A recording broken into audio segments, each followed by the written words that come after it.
I am the only person in history that I know of that told Easy Rider to go fuck yourself. I don't want my bike in your magazine. True story. That did not work well out for me. Wasn't my fault. So it's all together, but that's not the one that's in the truck right now. But I had to, the guy on Craigslist that I bought it from. Go with Craig. Was he Middle Eastern? Was he Middle Eastern? No, he was Russian. They can get anything.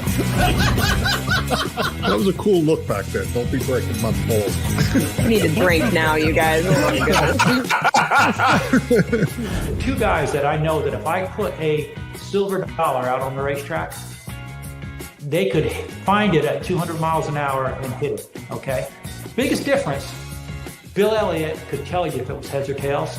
Jeff Gordon would stop, pick it up, put it in his pocket, and go invest it.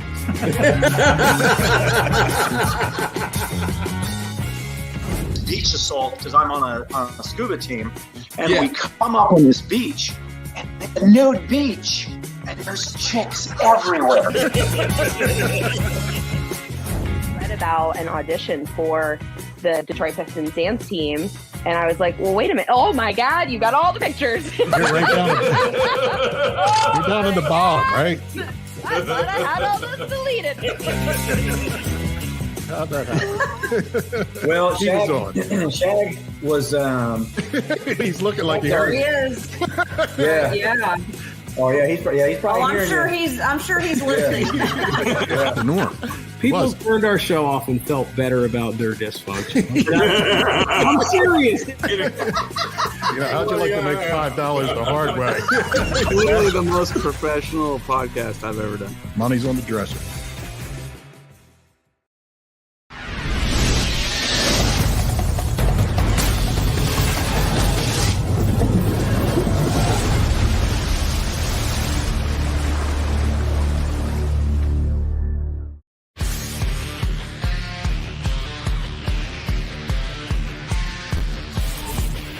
Hey, everybody, Lou Santiago.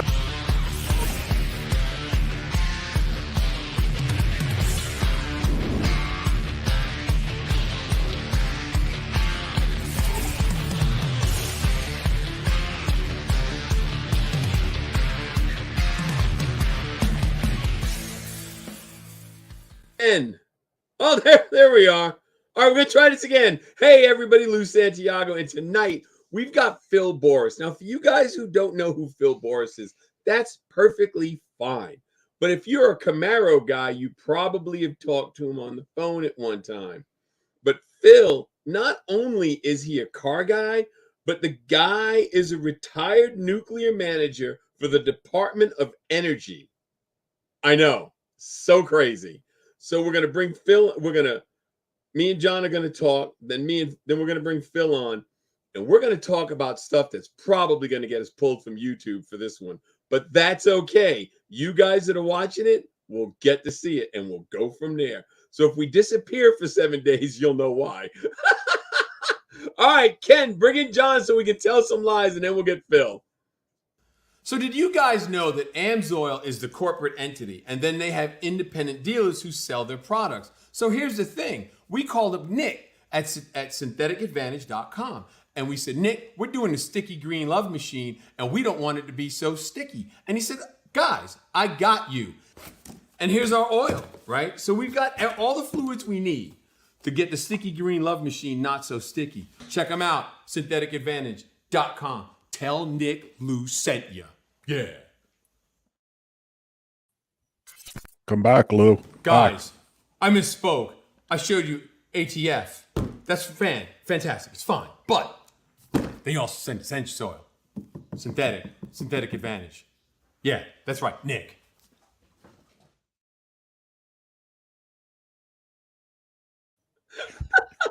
I think we have to reshoot that. We're going to have to reshoot it. You needed a second cup of coffee for that one. So, Department of Energy. That's insane. This is our pay grade. That is so insane. Listen, I'm I drinking think he might heavily. be going backwards just hanging out with us. Like he might actually get dumber.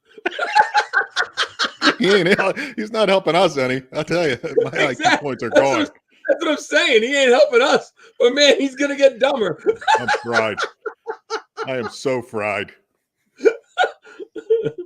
Dude, it's crazy. I was not expecting that. But anyway. So I want you to know this. This is huge comedy. What? Remember I was telling you they were supposed to redo the shop for the class that we're in, the shop? Yeah. At the school. They're doing it over the Christmas break now. So I don't even know if they're going to have classes till then. What? I have no idea. So are you off? Are you saying you're going to be off? That's what it looks like. I have no idea what they're doing. You sure they're not just telling you that and everybody else is going to work? Tell Lou we're going to redo the show. They probably fired me and just didn't tell me. Send them home. Yeah. That's what they do. So Change OJ, lock. my cousin, he just queued in there. That's my cousin OJ. Oh, yeah. There you go. He's in New York. Why, I don't know. Is that a Sanchez, man? Sanchez. Hey, rebuilding Joe's Charger. I saw you highlighted it, and I followed the Instagram. What's going on there? Because it looks pretty cool. Tell everybody what they're looking at. So, okay, it's what it is AMD. It's Joe, one of my students, Darren. His friend Joe died, and Joe left Darren the car.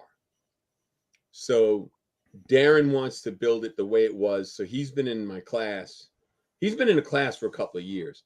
So what happened was Joe took it to a guy to supposedly get all the panels that needed to be replaced. The guy did a lousy job. So Darren, he took it to another guy who fucked it up even worse. Mm. And that's how it turned up in the school.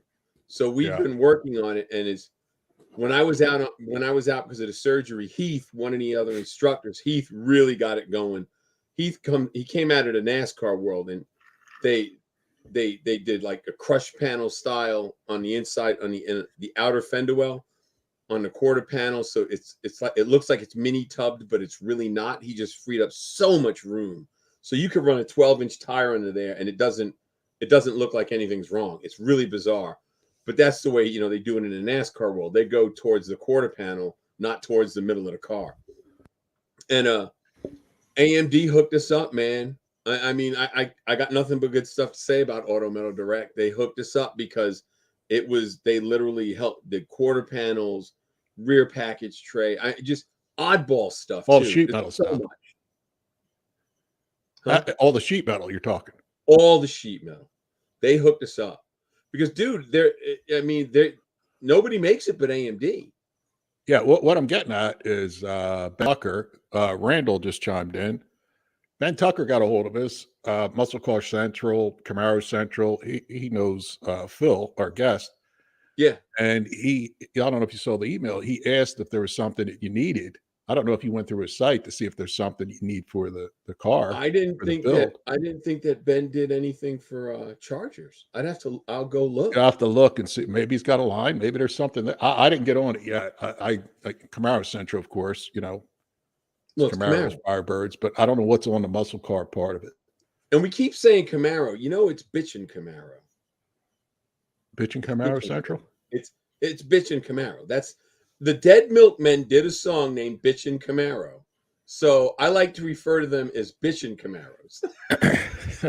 Okay. And it's got the best line. My parents owned it. There's Ben. Ben chimed in. We have to do a call. We have to do a call with Ben because Ben's going to be on, and we're going to have to do our homework and talk to him and get it all squared up.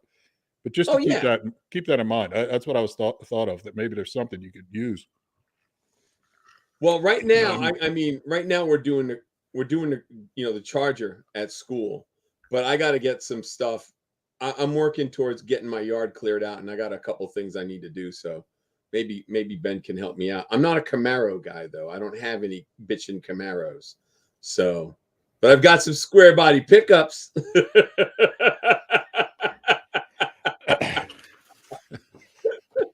Cat's on with her 40 LaSalle. She needs stuff for her 40 LaSalle. Yeah, we'll just have to make some stuff for that thing. Yeah, exactly. You'll get it to fit. Doesn't have to be for that car. Get creative, custom. Exactly. What else did I want to talk to you about? Sticky Green taking it on the road, dude. What are do you remember the dates for the tour? Because it's going to be close. Is it June? Somebody's got to Google that shit because we got to figure that out. I got them written down. They're upstairs, but I do have them written down. Somebody can chime in and tell us what the Power Tour dates are. I think it starts on the East Coast, Atlanta. Yeah, it's down south, and then I know like day 3 is or day 2 is up here at the speed. I got the interior is at the shop. Motor's getting done. Transmission sitting on the floor in my garage. I still need Krager wheels. I'm gonna try to get the widest ones I can. I think they make them in a 17 now. I don't know if I'm gonna do 17s or 15s, whatever I could stick in there. I haven't figured that out yet. I have a welding machine. You can fit anything in there. Yeah, I widened out the rear wells a little bit. I had to put, the 64, where the gas fill door is. It leaks down on that mount. That's all shot. I replaced all that, fixed all that this past week. So that's like it's new again. Well, while I was under there with the wheel off, I stuck my head up and tried to massage the opening to get the thing to, because it was rubbing on the inboard side just a little bit with the tires that were on it. That's the pre on the cross member. That's all been finished off. Yeah, it's looking good. It's looking, everything's brand new up front. Things should ride like a dream. Like in 1980 at least, right? Yeah, at least. But I mean, it's still a boat, so it'll float down the road. Yeah. Also, keep an eye out for the other center section because I want to put those 350 gears in it, swap it out, have it on the fly if I can. Yeah. I gotta go. I'll go down to the shop and start rooting around for it. I just haven't been down there. I started wiring. That's fun. American Auto wire kit for the thing. Started at the dash, start to work my way back to the taillights. Got the console from Classic Industries, so they hooked us up. Still waiting for ShiftWorks to come through with the shifter. Hopefully Carter, we're supposed to do a call with Carter on cool. But yeah, he makes a badass shifter that fits in for the 4L80E. Cool. But we're all good. Good. Everything's good. Everything else good with you on your end? How's your back? Good, man. I'm just hanging out, not working. Is that good? I don't know if that's good. I'm just hanging out, doing stuff in the yard, stripping out a Scion XV. I gotta get the engine out of it so I can get it rebuilt for my Scion. Just just doing what I do. What about your pop's square body? I want to get first I got to get this Scion taken care of because I didn't bring it. I just got my S10 back. My friend Mike did the heater core on it and did a clutch on it because I can't do it. But the pilot bearing was so bad that it actually the bearing for the input shaft went, which made the input shaft wobble, and then it took out the pilot bearing. And what was left? It's like the casing. The shaft would be, just for argument's sake, 1 inch. The hole now is 1 3/4 inches. The bearing. It just yeah. I mean, it wasn't making any noise. There's no noise. No, it wasn't making. It started a little bit of a vibration last month. A little chatter. Power date. Power tour. June 12th to the 16th. Boom. There you go. June 12. You got to come up in April. It's going to be close. Yeah. But got to do Spring Carlisle back to back. Yeah. We'll get it. We'll do it. Well, come on. Let's bring in our retired nuclear manager.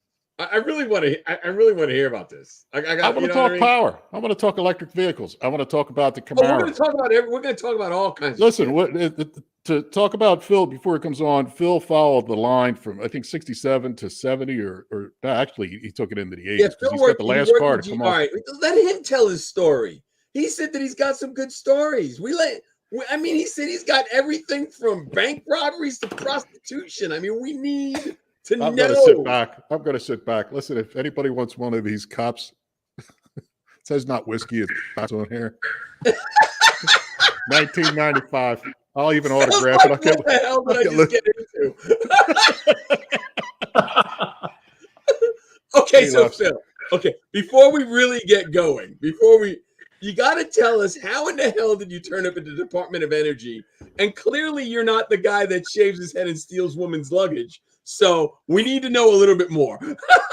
Well, there was a band called $10-3. Yeah. It went along like this. I study nuclear science. I love classes. I got a crazy teacher who wears dark glasses. Things are going great, and they were only getting better. And the nuclear science thing was kind of got me into the vibe of the whole thing. And there was this plant down the street that worked for the DOE, and they had spooky things called security clearances and radioactive trifoils on the door. And I thought, hey, that looks a lot like nuclear science. Maybe I can be like $10-3 if I work there. Boom, here I am. I have that CD. Hey, it was a life changer, man. Turned it into a career. Yeah. No shit. That's crazy, man. So, all based on a song. You know what? I've based Stranger Things on a lot less. That's it. A lot less. So you retired from that, and then you went to GM, right? No, I never worked for GM a day in my life. I've done a lot of consulting for them after all. Okay, I thought you worked for them. Yeah, never worked for them a day in my life.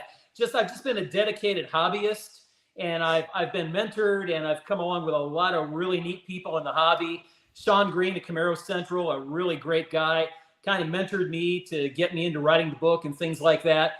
It's the people that jump in and out of your life that make all the difference. Right. I got you. Phil, talk about how you come across back on the course. Yeah, talk about how you got to what brought you to writing the book. Where did you get the info from? The starting info. Well, just like everybody else, people get into the show car thing for a variety of reasons. Mine was partially a family connection.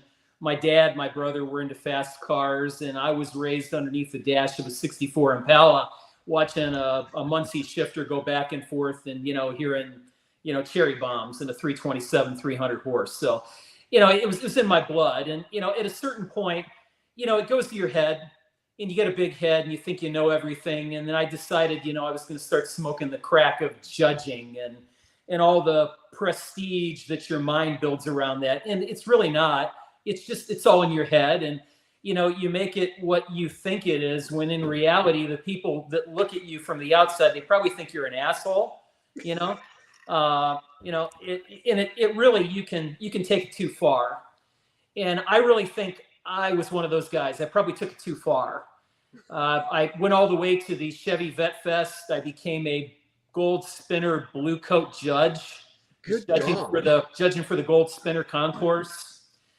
And, when you're coming up to judge a car and people start covering their seats with magazines and they cover their dash with memorabilia and they get this real scared look on their face, you start to wonder, are they the problem or am I the problem? Probably me. I was probably the problem the whole time. Just didn't realize it, I don't buy that. Factual. I ain't buying that. Come on, Phil. You don't have to lie to us, really. Dude, I've seen the good and the bad, but the day that kind of broke me, I was judging a Monaco orange Super Chevelle that was restored by Chuck Hubler, and a good friend of mine, Mark Hassett, he owns the car now. And Chuck came up to me. Chuck was a perfectionist. He's kind of like I am now when I restore a car. I'm down to the nth degree and making everything exactly as good as it can be. Because, in the end, these restored cars are all kind of custom interpretations in the eye of the restorer. Right. But he looks at me and he goes, Boris, I'm going to tell you something. He goes, there's nothing wrong with this car. It's been judged 3 times already. There's been no points taken off, and you're not going to get anything off this car. So just understand that right now. Oh, God. And I looked at him and I'm thinking to myself, well, Bill Braun just told us in the judging meeting that the only perfect person was Jesus Christ, and the only perfect car would be made by God. And I clicked my flashlight on and I started looking. And you know what? Chuck was almost right. I mean, I couldn't find anything wrong with the car. Almost right. The car was beautiful. Looked underneath, and there was a ding in the drive shaft about the size of a Roosevelt dime. And I took the point. And, you know, the judging team's like, you go over the sheet with him. I'm not doing it, Boris. It's gonna kill you. I'm like, all right, I'll do it. Chuck, well, you know, here's the good parts. You know, of course, you soften them up. Yeah, the engine compartment's perfect. Body's perfect. Paint's, Yenko stripes are great. But, you know, there's this little problem underneath there on the drive shaft. You son of a bitch! Oh, man, I tell you what. I'm ducking. He's swinging on me, you know? Really? Yeah. Guy went insane. Stomped away, went and got the head judge, Bill Braun. I remember just like it was yesterday. He came walking up and he says, "What's the problem, Boris? Can't I turn you loose on anything without you causing trouble?" And I said, "Well, Bill, you know, it is what it is." And I took a point. Show me. So I went down, showed him with a flashlight. He goes, "Chuck, you're out of luck." Oh my God. And it wasn't too far. It wasn't too long after that Chuck sold the car to my friend. So I guess, you know, things kind of worked out for the better. You know, my friend got the car, Chuck got out from under the car. But, you know, it was really my breaking point from reality at that point. I realized, you know, I don't want to be that guy anymore. And how do I give back to the hobby without being an idiot? And I decided, you know, I'm going to go out and I'm going to try and find an assembly plant nearby, not too far away, that maybe still has some people that in the local area that can remind me and recollect in a firsthand way what it was like to work on the assembly lines. And maybe I can bring some sense to the nonsensical way that the restoration hobby treats itself. It's almost like a snake eating its tail. Mm-hmm. You know, you've got people that should be friends. They have a shared hobby. They love the cars, but they're so competitive with each other. They build these cars to a level of perfection that looks nothing like what was built on the assembly line. And at the end of the day, people that should be friends absolutely hate each other because they're in competition. And they end up getting into fights on internet forums about whose car is actually more accurate when in fact they're all incorrectly restored because they're way too perfect. Yeah. So you know, that led me on a pursuit where I met about 1,000 guys. I got to know really about 500 of them. I interviewed about 500 in detail from all different areas at the Norwood assembly plant, which was the primary first assembly plant for the General Motors Camaro, and then in 1969, also the Firebird when it transferred from Lordstown. So needless to say, it was a learning exercise. I tried to share a lot of this with the hobby, and I tried to do it on internet forums, and that didn't work out very well at all. They didn't want to hear. Exactly. No, got banned from sites, banned from websites and things like that. It just didn't work out. So I decided to go ahead and write the book. Because, you know, in the final analysis, you're always going to know who's in charge of things. You're going to find out quickly who they are, because that's who you can't criticize. And when you begin to step on someone's money or someone's business model, which is the car show organization, which is the Camaro Nationals, any of these regional shows where, you know, they get somebody to bring their Camaro, and it might be a class called the bow tie class. And then you'll have a set of judges that come in and they beat them up on a series of issues. And the guy goes home, he corrects all the issues. The next year he comes back and it's the Legends class or the Platinum class. And then a different judging team beats him up all over again for a whole new set of issues. And maybe beats him up on the same set of issues the previous judging team beat him up on previously. And it's just a business model where they have to get people coming back over and over again to these judge shows. Yeah. When the reality is these cars had scratches from the assembly line, overspray, orange peel, runs in the paint, scrapes, definitely signs of human beings. You know, sometimes they had to take hammers to the cars in order to make certain areas conform and fit. Right. But if you try to tell judges that, they don't want to hear it because it makes it very hard to judge a car, because they want a set of well-defined criteria.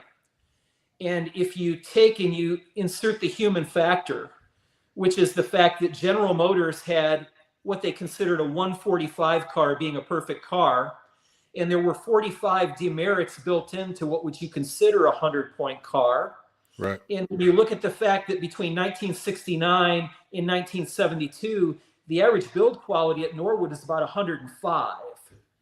So there's a whole bunch of demerits there, from dirt in the paint to all sorts of issues with fit and finish and just a variety of things. You know, scratches from the assembly line, from the pedestals on the rear ends that were there on the cars when they were brand new. But I guarantee you, any restoration shop does a $100,000 restoration on a car today. If they restore it the way General Motors actually built it, they're going to get sued. Yeah. Yeah. That's saying something, really. Yeah. Yeah. Phil, talk about, there was a couple things I saw in an interview where you were talking about guys being drunk. You were talking about guys falling asleep. The assembly line wasn't consistent. And what year's talking, so people can put it in perspective. Also, the guy wanted to know, Slingshot wanted to know how he gets your book. Could you got your book there? Hold it up so people know exactly what the book is so they can follow along. I do. The first book is Echoes of Norwood. It's a 312-page book. It's about 2 inches thick. You can see it right there. And it covers the chronological and complete history of the Norwood Assembly Plant from 1923 through to 1987 when it was closed. And then the final chapter follows the demolition of the plant and, you know, what happened to General Motors as it began to globalize. The companion book is called Visions of Norwood. And it is a all-color book. It walks through the plant in the 1980s, and it gives you a complete plant tour, showing you a lot of the main lines and the sublines, many of which remained unchanged from 1967 forward. So Echoes is a way to really understand the history of the plant, tie that into the union issues that were present, the environmental issues that pressured the entire country at that time, the union interface with General Motors at the bargaining table, and the government interfering with both parties as they tried to build cars during the period of time that we would affectionately call Muscle Car 1.0. Yeah. So all the things you just mentioned in the past 30 seconds, you think that was the reason why it came to a collapse in 84, you're saying, or 87? 87. 87. Yeah, so you think that was all those things came to a head and crushed that plant? No. The actual reason why the plant was crushed had to do with interspaced relations between Canada and the United States, and it had to do with cost savings. Canada in 1985 put together national-based health care, similar to what we did with the Affordable Care Act back in 2010. And they had it in place. So healthcare was one of General Motors' primary costs. At that time, the Reagan administration became aware that General Motors was considering moving production to Canada, specifically to Quebec. And the Reagan administration warned General Motors that there would be major problems if they moved the plants during that administration. What General Motors did, however, is they made a deal with the Canadians to take Camaro and Firebird and do a 30-year production moratorium in the United States beginning in 1985, effective as long as they guaranteed that St. Therese assembly plant would get the assembly model up there. And they then closed Norwood with the tactical move that all Camaro production was moving to Van Nuys. But from an economic standpoint, it made no sense to send all of your parts, engines from Tonawanda, engines from Flint, stampings from Hamilton, Ohio, Fisher Hamilton, all the way out to Van Nuys, which is in Los Angeles. Yeah. Build the cars there, then send the cars back, all to create a business model to cease Camaro production completely domestically here in 1982 is a cover to move the plants up to St. Therese. Because ultimately it was about healthcare costs and the deal that was made with Canada. Twin $110 million loans, one from the province of Quebec, the other one from the Canadian government, central, $220 million in interest-free loans to General Motors and free healthcare. the Norwood people could have worked for free, and they wouldn't have allowed the plant to stay in America. They wouldn't have done it. And the same thing with Van Nuys. So it was completely a financial deal. The agreement to keep Firebird and Camaro in Canada extended for 30 years from 1985 forward. So when they wanted to bring Camaro back in 2010, they still had to build it in Canada. So they moved it to the other plant in Canada, the Oshawa Autoplex, to keep it there. And then lo and behold, with Gen 6, right at the beginning of the 2015, 2016 transfer, right when that 30-year agreement ended, where did the Camaro return to? Lansing Grand River Assembly Plant in Michigan. So the Camaro returned home as that 30-year agreement with the Canadian government ended. And a little trivia here that a lot of people really don't understand. When General Motors went into chapter in 2010, GM Canada did not go into chapter. GM Canada is still the old GM, and they had to because those twin $200 million loans would have ballooned into $3.4 billion. Woo! And that would have been something that would have been cost prohibitive for Motors Liquidation Corporation to try and adjudicate, as the old GM was burned up in Motors Liquidation, and then the new GM, which was primarily a bailout child from the government and the union getting together on a national level to operate GM moving forward.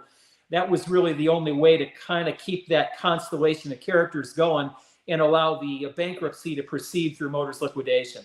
So there's the whole back end of how that all worked and how the Camaro went to Canada for 30 years and then came back as only the Camaro, because as we all know, the Firebird died at St. Therese in 2002 at that plant.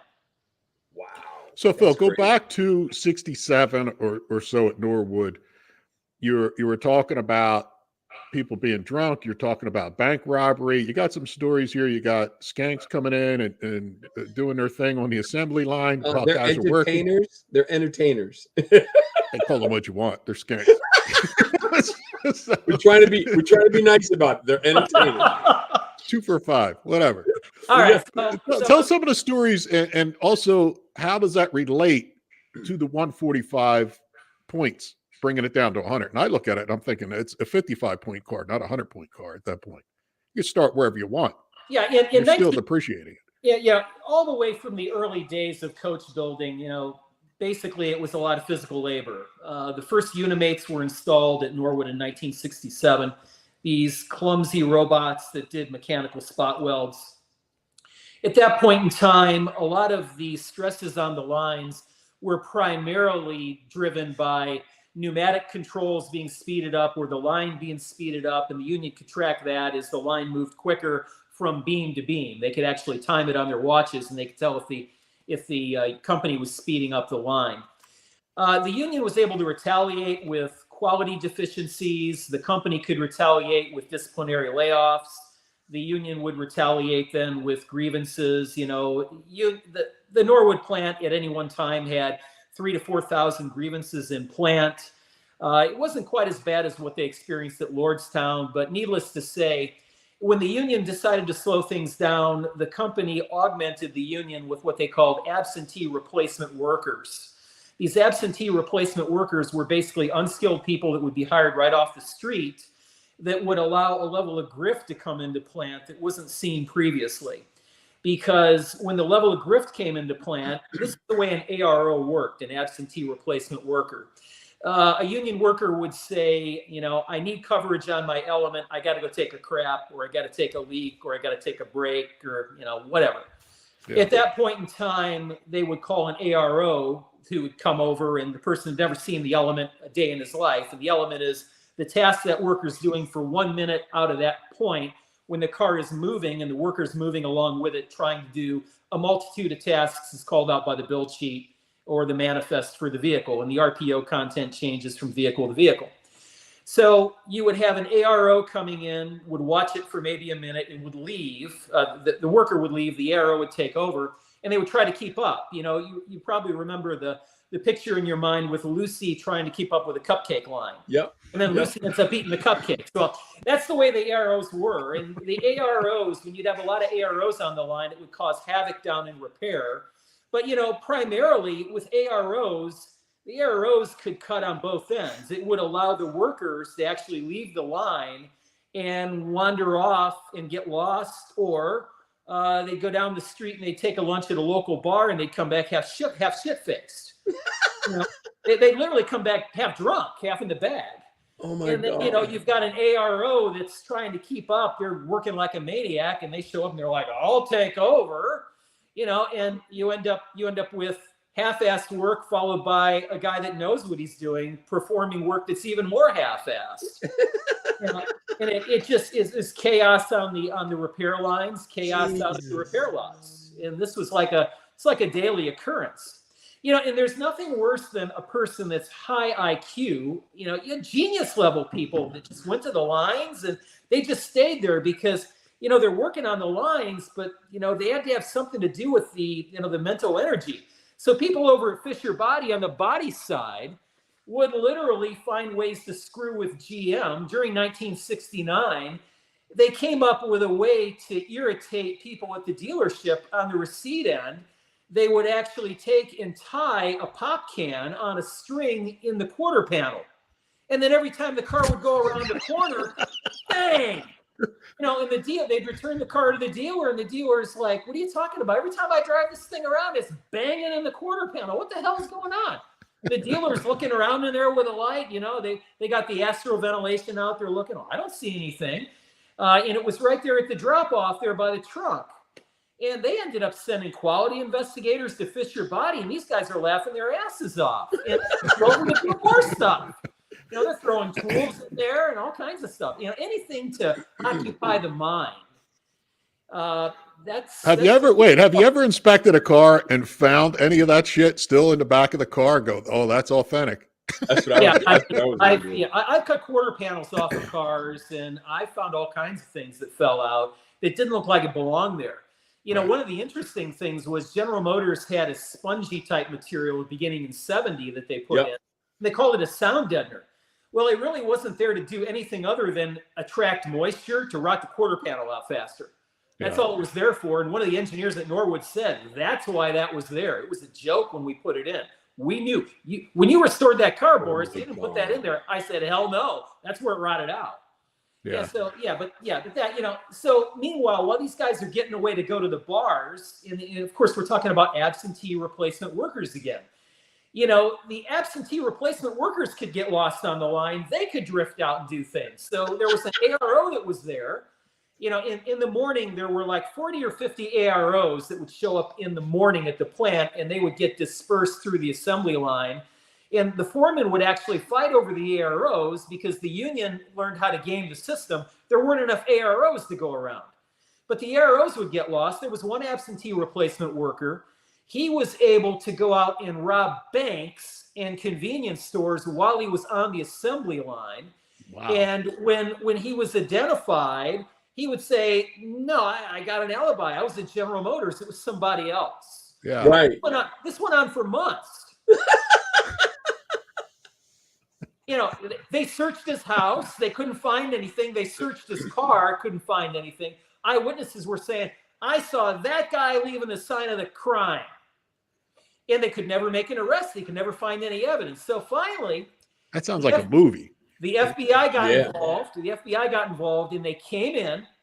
FBI from the Cincinnati office came in, and they got the union steward and the guy's foreman, and they went in and they broke the lock off his locker. They broke the lock off the locker. The damn money was falling out on the floor. $100 bills all over the locker. It was all over the floor of the locker room. He had all the money stuffed in his locker. Wow. So they went up on the assembly line. They arrested the guy. They cuffed him and took him away. Wow. Yeah, it really happened. Jeez. That's pretty crazy, isn't it? That's a story in itself. True. You know, and what year, Phil? What year was this? That was about 1976. That's crazy. Yeah, that was a tough time in the economy. 1976. Yeah, that's fact. You know, when we talk about prostitution, not so much with the girls that worked in the plant. Primarily the girls that worked on the line, they didn't have a whole lot of time to engage in things like that because, you know, those girls had dignity and they had to work there with people. And, you know, the girls in the cushion room, well, they had kind of a sweet deal there. They had their personal items that they could bring into the plant that the guards weren't allowed to inspect. So the girls in the cushion room were addicted to Listerine. They had big bottles of Listerine set up all over the cushion room. And because they had their hygiene, they couldn't inspect the Listerine. But, you know, a friend of mine that I got to know at the plant, Willie, he went up there, started getting to know the girls. And the girls always seemed a little tipsy, you know, red nose all the time. So they went to a meeting and they started sniffing the list. What is it with these girls? They have halitosis or what? They started sniffing the Listerine. It was corn alcohol, man. They were shit-faced on the line in the cushion room. You know, and the cushion room's a dangerous place. You know, your hog ring and seat covers, you know, and, you know, anybody that's worked in the cushion room, you got these hog rings, right? And they always like go right there, and then you got to go to the nurse's station and get it like cut out and pulled out, and you got to get patched up. So the prostitution wasn't at the girls in the plant, but, you know, often they had plant tours, and they were able to put these prostitutes into the tour groups, and then they would deviate away from the tour groups, and they would go up to the third floor in the areas that weren't really used, and the guys were lined up, and they were paying customers, man. Sounds like a great place to work. Honest Huh? God. You can be drunk. Jesus is my savior. That's insane. That's pretty crazy. Dude, we need to get jobs at GM. That place is closed now. God. Phil, talk about Corvette versus other lines, unit per hour, the difference in the two, because it seemed to pretty much extreme, the quality and the difference between the two. Yeah, Corvette was made on a singular line. Chevrolet made all Corvettes, and they made them at an atrociously low speed. And, you know, Corvettes were saved. They were saved by the hobby. And, you know, the Corvette community is what everybody tried to copy when muscle cars and restoring muscle cars became a thing in the early 80s.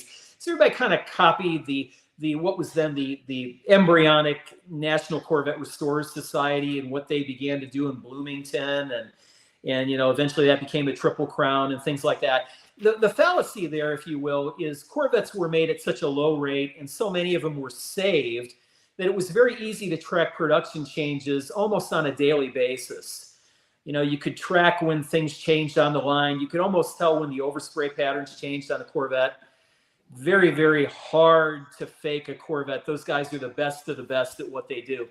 Yeah. But when you look at a car like a Camaro, where you've got one car rolling off the end of the line every 1 minute and 4 seconds, you know, you could literally fill up a couple of auto haulers in like 40 minutes, and that's a lot of cars. Yeah. And on the Corvette line, you have the same guys working at the same determinate pace, at the same structural level. You didn't have a Fisher body. You didn't have a Chevrolet. You just had the Chevrolet side there. And, you know, St. Louis is well known for that legendary plant in St. Louis. But at Norwood, you had Fisher body working as a division of General Motors, servicing Chevrolet. On many days, both Chevrolet and Fisher body were at each other's throats, primarily due to each one blaming each other for quality issues, holdups, production stoppages, things like that. So you had the management, you know, butting heads with Fisher body from Chevrolet. You had Chevrolet management butting heads with the union. You had the union butting heads with Fisher body. And you had the regulators butting heads with General Motors over plant emissions and trying to be a good neighbor in the middle of a city named Norwood, where you've got this big stinky assembly plant working in basically what was an area where people lived. They lived right next to the plant. There were schools right nearby there. Wow. So General Motors had to be a good neighbor. So with that having been said, the hobby tried to reproduce what was going on with the Corvette from a reproducibility standpoint, from a pure, it must be this way kind of thing. And one of the things that I was able to determine in my investigations at Norwood is just given the pace of the production, the speed of the line, all of the number of variables that kick those cars out, the best way to restore your car, if you really want it to be completely accurate, is restore it the way you found it. If you restore it the way you found it, as my good friend Brian Henderson from Supercar Workshop says, you'll never be wrong, because that's the way it was originally. And there's always that risk that you take when you restore the car. You kind of customize it the way you want it to be. There's nothing wrong with that. That's how everybody expresses themselves, and that's a good thing. Yeah. All right, so we got to talk about EVs before John gets us back, before we stay on track. So what's the deal? I mean, I've always been under the impression that it's just moving the footprint. That's my thought.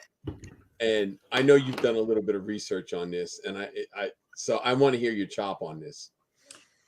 All right. Well, when you look at EVs, you've got to back it out, and you've got to look at the broader spectrum of what's going on in our world today.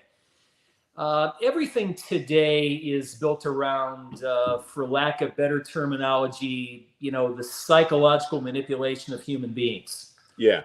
And really, it's all about, in many ways, making people that are barely paying attention feel guilty for living their lives.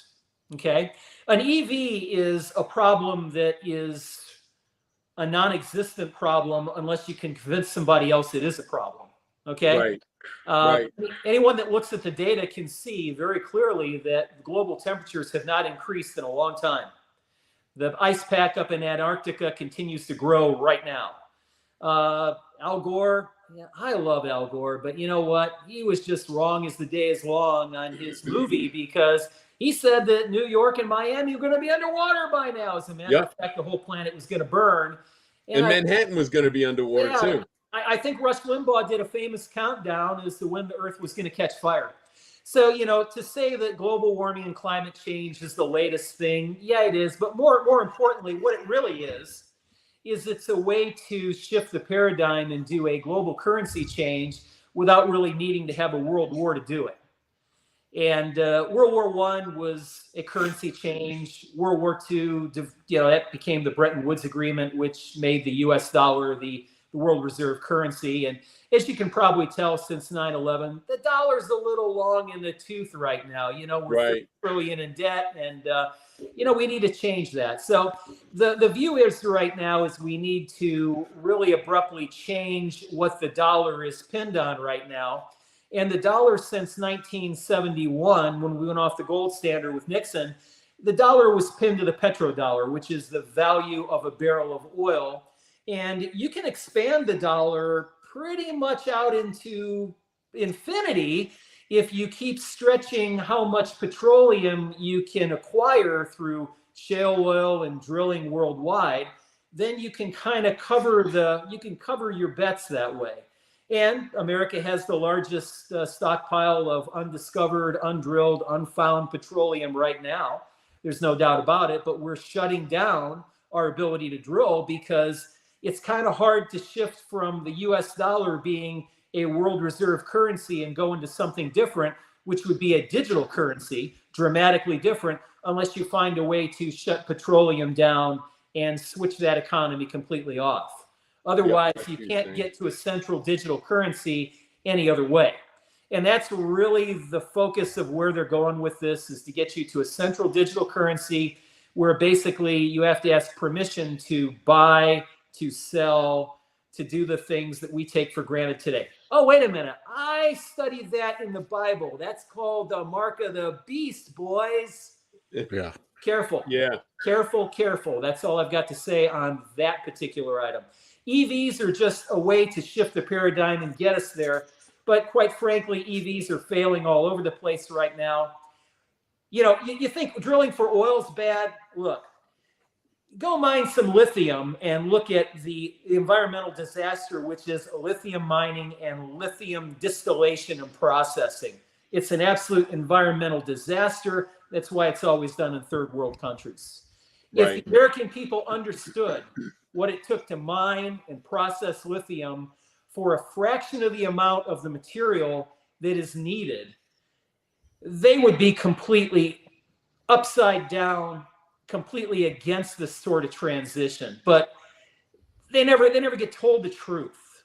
The fact of the matter is, if we mined all the lithium on planet Earth and we developed all the lithium on planet Earth, there would only be enough lithium to replace 1/10 of the internal combustion engines that are on planet Earth today.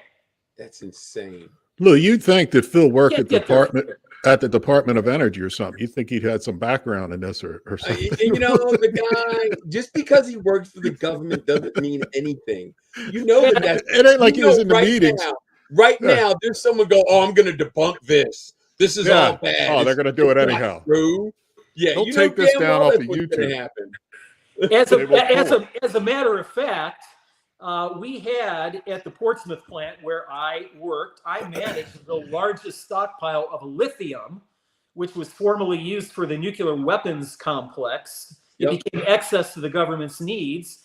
And we went ahead and we sold that back in the late 1990s for the Gen 1 cell phones that were developing lithium batteries at that time. So yeah, I know a little bit about lithium, and I know a little bit about lithium mining and just how nasty it is. So yeah, you debunkers that want to debunk that, have at it. Have at it. Yeah, be my guest. Well, there was a guy on Joe Rogan's podcast who had a picture of the lithium mine somewhere, and supposedly it was, the only people that was supposed to be there were to run equipment, no humans touching it, yada yada yada. They had this big hole like the size of a football field, and everybody was standing shoulder to shoulder with pickaxes, doing it by hand. And the thing is China went to Africa and created all the mines. So, Grandpa Joe's not going to say nothing. He's, they're going to keep doing it. And, there's so much transparency now that no one's ever going to know what they're doing. That's what's so crazy. Connect the dots here, guys. Afghanistan is projected right now to have some of the largest lithium reserves on planet Earth. Yeah. We just left Afghanistan and we just moved out of a base called Bagram that we spent a lot of money and a lot of blood building over there. Yep. And, the Chinese might be moving into Bagram. I don't know. The Chinese might be looking to mine lithium. I know the Chinese have been in discussions, if you read the alternative media, to look at entering into those discussions with the Taliban to go into mining there. And, the way they mine lithium is exactly what you said, with pickaxes and no environmental or health oversight. It's a nasty business. Yeah. I wanted to talk about VIN numbers, data plates, how that changed things, the reason all that came out, insurance, government regulation, tracking auto thefts, and all that type of stuff. When did that really start to be documented, and why? The National Insurance Crime Bureau, as we know it today, a lot of people call it an NICB. Okay, it's a report that you can get on classic cars. It basically is the way the government began to track VINs through shipping reports back around 1966 with the Auto Safety Act passed by Congress at that time. All the major automobile manufacturers were required to begin tracking vehicles through the National Insurance Crime Bureau, which was originally run by the FBI at that time. And the idea was, if Jimmy Hoffa's body ever showed up in the trunk of a car in the Potomac, they could probably recover a number off the car and probably trace it back to its owner, even if there was just enough left to make the number out. They wanted to make sure that they had the ability to track the original MSO, the plant where it was produced, the ship date on the plant, and then the dealer it was delivered to. So that's how that all got tracked. It was really to find a way for the government to track and defeat auto theft at the racketeering type level. And it became a component of going after organized crime, because in the major cities, you show me a major city, you show me the mafia, you're probably going to have a chop shop element there. And that was the way the FBI had to bring these guys down, and they wanted an independent way to identify these cars that didn't tip off a local guy that maybe had a way to talk to the mafia. Hey, the feds are looking at you guys. You might want to look off. They're asking about VINs. Well, the FBI can just go into their own database and recover all this information. And so that's how that all came about. Later on, of course, the people in the know in the muscle car hobby understood that if we could get an NICB report with a VIN number, then you could confirm some of the more important details, like the dealership the car was delivered to, Mm-hmm. and then you could confirm its pedigree when there was very little left of the car. So it became very helpful on some of the ultra rare cars where a Marty report wasn't available for stuff like that. And in the Chevrolet circles, we don't have the ability to have a Galen report or a Marty report. We just don't have it. So it's been very handy for us to kind of use a backdoor way to confirm these cars and where they got delivered and when they were built. Wow. Phil, when you were doing your research on Norwood, did Ralph Nader's name come into play and changing the muscle car error and insurance and some of those things? Did you come across anything about him? Was it good or bad? Absolutely. Yeah. Ralph Nader got involved in 1971, midway through, on a spot weld issue at Norwood, where spot welds were defective on the Firebird, which could have allegedly caused, in a side collision where the door was hit, a complete cave-in of the quarter panel and door as an assembly, and then could have caused intrusion into the passenger compartment. And of course, the union was getting some line speed ups going on. And at that time, Norwood was installing even more robots and taking union labor away. And a component of that was the union doing tack weld on the quarter panels. And then the Unimate, the robot, would come and reinforce those welds with an overweld. Well, what happened was when they installed these newer robots, then the robots were doing all the welds, and the guys that lost those jobs, they didn't like that very much. So they began watching. I don't know why. Yeah, their jobs got taken away. So they began watching the robots, and sure enough, the robots were beginning to miss welds. And these were very crude robots. They ran on basically a punch tape system where it would go around in a circle, and the robot would, everything had to be sequenced exactly perfect for the electrodes to land in the right spot every time. And, you could put bare assembly line there with just a body cart there, and the robots would weld in thin air. So they set General Motors up with the idea of entrapping General Motors into a safety scandal in order to get the robots taken off the line and removed. That was the actual ultimate.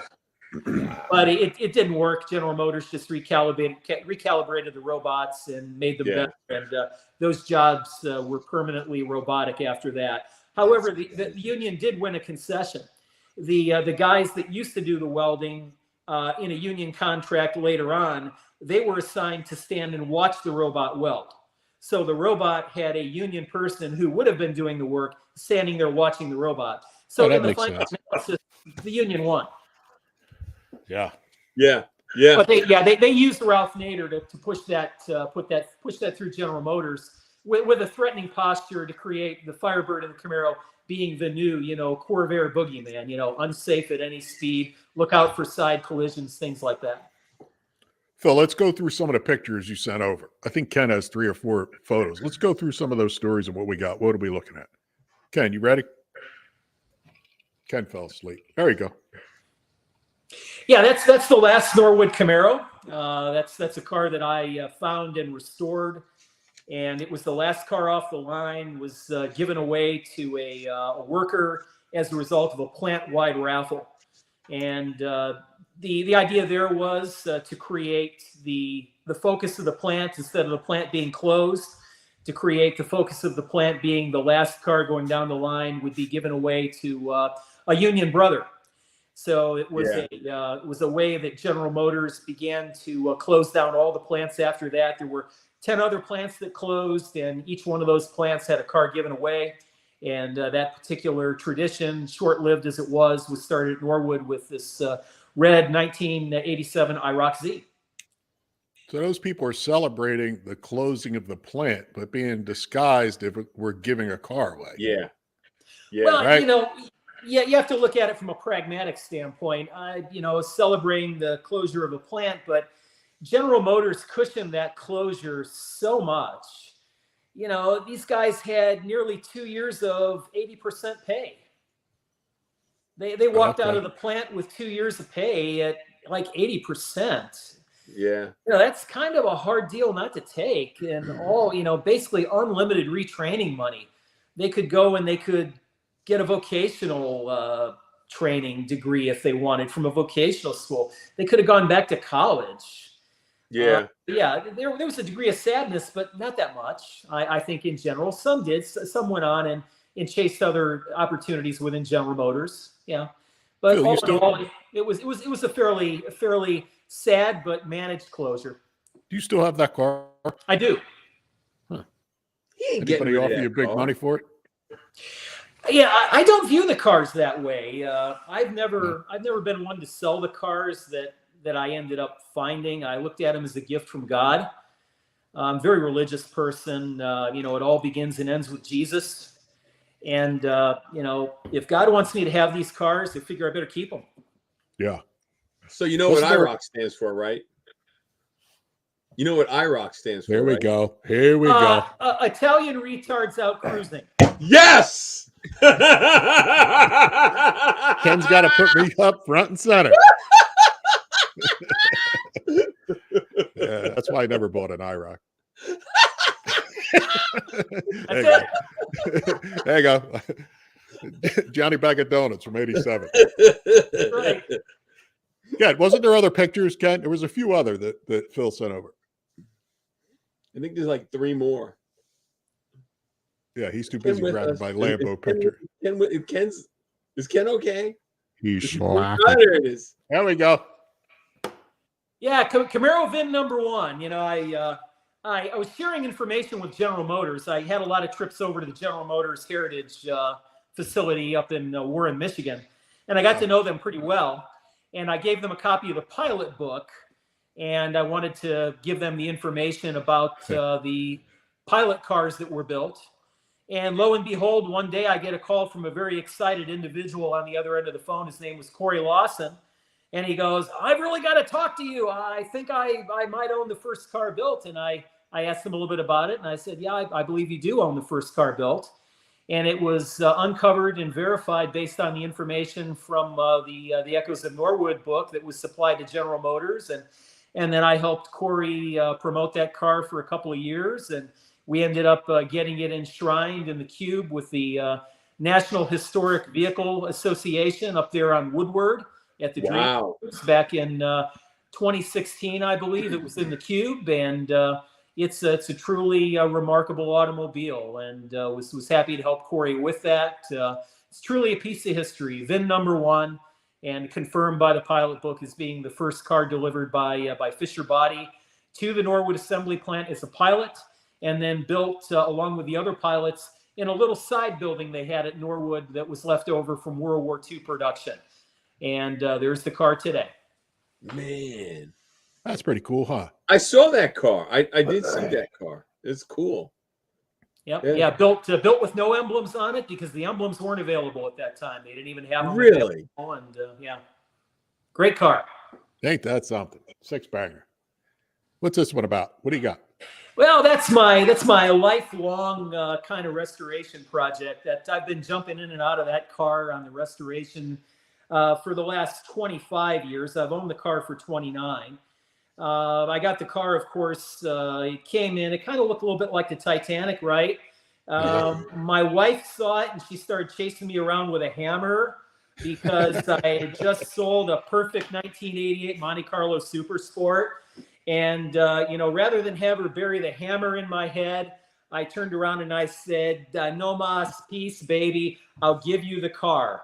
She goes, I don't want to beat your brains in. You just spent $15,000 on this thing. It's a piece of junk. And I said, "Yeah, but it's a numbers car, honey. It's all original. It's all there. The drivetrain's all there. Squint, you'll kind of get a feel for it."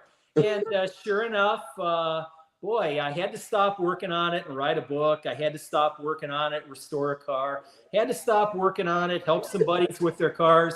Had to stop working on it, write another book rather. But, here it is. I've been able to get on it, stay on it. And at the Piston Power Show in Cleveland, Ohio, coming up on March 31st through April the 2nd, Steve Legursky and team really put on a hell of a beautiful show up there. It's the biggest indoor car show on planet Earth. That's where we're going to go ahead and we're going to reveal this 67 Indy Pace car. Commitment car was at the Indy 500. We're going to do it there on the bow tie turntable. for the enjoyment of the car hobby. So if you get a chance to come to Cleveland and see that car, do it. You know, I'm good. My family's going to be there. My dear cousin Jerome Borris, the Patina Plantation guy and renowned airbrush expert. You ought to see his work. His work is like sick, man.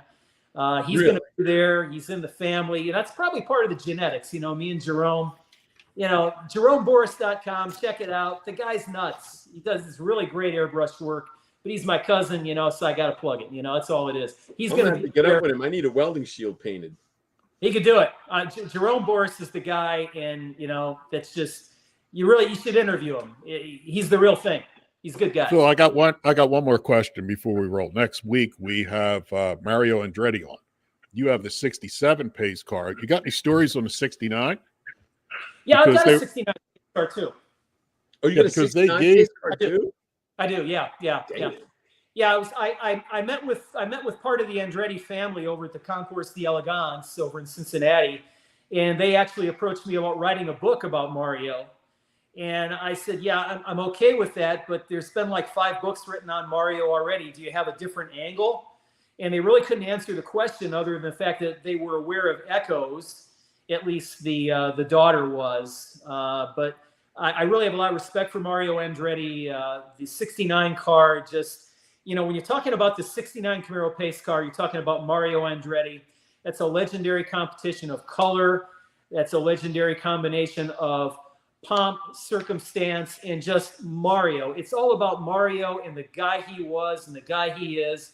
Mario didn't need to win the Indy 500 any more than he did because he creates such a legend. You can't follow that act. You know what I mean? Yeah. You can't. Yeah. And you can't. Well, there was rumors that they offered him the car, the Indy car, from the track that day, and he said, "Well, we're going to ask him this in a couple of days." He said, "I don't want that piece of shit. It's all beat to hell. Give me a new one." So they gave him a different car. Then, from what I understand, and we'll get to the bottom of it, he gave it to his brother-in-law, I believe, and it's still floating around in the Pennsylvania area, about to be restored, or somebody found it. But we'll get to the bottom of. I was wondering, is there any questions that you may have that you'd want to ask Mario? Well, Nazareth, PA is a tight-knit community where the Andrettis live, and they are good people, absolutely good people. You know, I don't have any questions specifically for Mario because that's a deal where I'd like to sit down and I'd like to figure out what I wanted to ask him. There's nothing off the top of my head that would be worthy asking him that he hasn't already been asked. But that would be something I would love to research and love to sit down with the guy. Tune in next week. We're going to ask him all kinds of crazy shit. He's going to go, I'm out. He's going to tap out. Absolutely. Right, Lou? Yeah. Oh, yeah. It's going to be out of control. It's all good. We're actually going to record the episode tomorrow, and then we're going to air it the following week because he can only do 4 to 5 tomorrow. That was his schedule. So it's not going. Next week's show is not going to be live, but it will be the first time it's being aired and shown on the podcast. So I just want to let people know that. Other people we have coming up. Got it right here. We got Wayne Carini, March 8th. We got Shorty from Iron Resurrection and Shorty's Dream Garage on March 22nd. Yep. June 7th, we got Bill Goldberg coming on, which we were trying like hell to get Bill for a while, but they're spread out a little bit. There's a couple sprinkled in between, but they're the highlights for the next month or so. Phil, where can people find you? The book, the whole thing. All right. You can find me over at www.norwoodassemblyplant.com. Also, if you're buying Camaro parts, you're buying Muscle Car Central stuff, you're buying Firebird parts, feel free to go over and see Sean Green, Ben Tucker over at Camaro Firebird Central. Combine that shipping. He's got the books available there. He can sell them to you, and you can save a bunch of shipping. If you want to buy them from me, I can send them out to you too, and I can even autograph them. So yeah, I mean, if you want to get that history, be able to hold it in your hand. You know, today's thing with the internet is something's out there. You never really know if it's going to be there or it's going to be changed. There's just something really warm and friendly about holding something physical in your hands that you got on the bookshelf, and you always know it's going to be there. And if the electric goes out, you know, that book's always there. You can read it by candle if you want. Yeah. Just something about having the real thing there, and the book gives you that. I've always had a warm feeling for books. Yeah, paper. I believe in paper. We got to lock them down. I mean, before digital's everything, and they change the history as we know it. Yeah, that's right. Yeah. All right, guys. All right, Phil. Appreciate it. Phil, Lou, thanks for coming on. Really appreciate it. Shame we didn't talk about EVs too long. So I'm really bummed about that. Thanks, Phil. You ready for tomorrow? We got to do Mario's. Yes, 4 o'clock. All right, so all right, guys. So remember, next week's show is going to be pre-recorded because Mario, he's got a schedule, and he's 83. You said 83 at the end of this month. 83 at the end. So we're accommodating Mario because he's Mario. It's just that simple. It's just that simple. Detroit Autorama. I wish that's on the bucket list. We'll make it out there. Oh yeah. It's Lou, money's on the dresser. Get out of here. I'll talk to you later. All right, everybody. I hope you enjoyed it. Phil is a serious wealth of knowledge. Just remember, we're always going to have a good time, and we're always going to try and keep it between the lines. That's why John's here. Until then, next week, later.